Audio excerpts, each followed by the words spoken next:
Петербургийн гудамжинд энэ буурал үстэй даруухан эрттэй хэн нэгэн таралдсан бол тэрбээр урд өмнө нь алуурчин байсан гэж таамаглахгүй байх.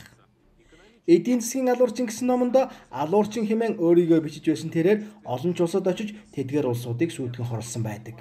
Олон улс орон түүнийг хохирогч болж байжээ.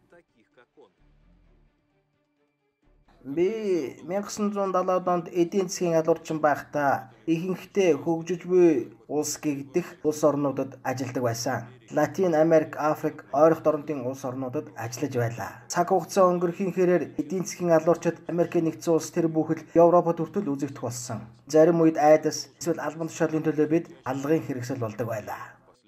Объект нь ядуу улс орн байдаг ба түүнийг сүйтгэх арга нь улам бүр нарийсэж алдаа мадаггүй болж байжээ. Захиалагч нь Дэлхийн банк. Мөн түүнчлэн Дэлхийн банк байгалийн баялагтаа ямар нэгэн улс руу над шиг хүмүүсийг эхлээд илгээдэг. Учир нь тухайн улсын баялаг нь л үндэстэн дамжсан корпорациудад хэрэгтэй. Тэгээд тэр улсыг төлж дийлэхээргүй өөр ширэнд оруулахуйц зээл авах байдлыг үүсгэх ёстой. Тусламж үзүүлэхээр очиж буй сайн хүмүүс хүмүүлгийн байгууллага мэтээр харагдана. Ноён Перкинс нь Эквадор, Панама, Гватемала, Венесуэл зэрэг улсуудын эдийн засгийг алхахад оролцжээ.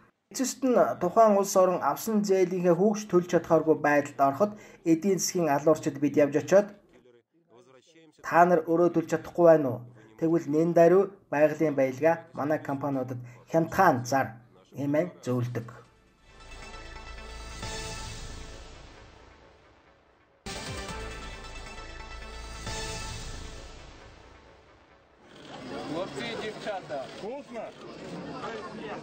Украин өнөөдөр олон улсын валютын сан Украиныг газар нутгаас зар ой модыг экспортлох хоригоо цуцал хэмээн шаардаж байна. 23 жилд Украин их хэмжээний гадаад өрөө төлөх шаардлагатай болоод байгаа. Ойролцоогоор 12.5 тэрбум доллар хэмээн Украиний үндэсний банкны орлогч дарга Олег Чүри өгүүлж байна. Бид дахин олон улсын валютын сангаас зээл авч яж төлөхөөс өөр аргагүй байдалд ороод байна. Эзлэгдсэн колон улс орнууд түүхийн хідээ тэдэнд нийлүүлээд зөвхөн импортын бараа бүтээгдэхүүн хэрэглэх ёстой. Зөвхөн иймээс өөрсдийн их аж үйлдвэр тухайн улс орнд хэрэггүй. Хэлсэн хийсэн. Бид тавхны эсрэг биш ээ. Энэ бол зүгээр л бизнес хэмээн тэд хэлдэг.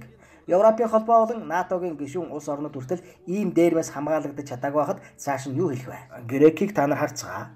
Энэ бас 20 жилийн өмнө өөрсдийн гэсэн нисэх онгоц автомашин үйлдвэрлэлийн тоног төхөөрөмжийн үйлдвэрүүдтэй байсан. Тэр үед Бэлэг улс Брюсселээс та нарт энэ үйлдвэрүүд хэрэггүй. Та бүхэн Европын холбооны тогоон дотор байна. Эндээс авч хэрэглэвэл хамаагүй хямд төсөр ашигтай байх болно хэмээн ятгаж байж үйлдвэрүүдийг нь байхгүй болгосон. Одоо харин тэднийг харцгаа. Хагархай хоосон дэвштэл үлдчихтэй. Тэдний хөдөө аж ахуйн бүтээгдэхүүн хүртэл зах зээлд өрсөлдөх чадваргүй болж дампуурсан. Ингэж л тэд нар улс орнуудыг хувааж тасчиж иддэг.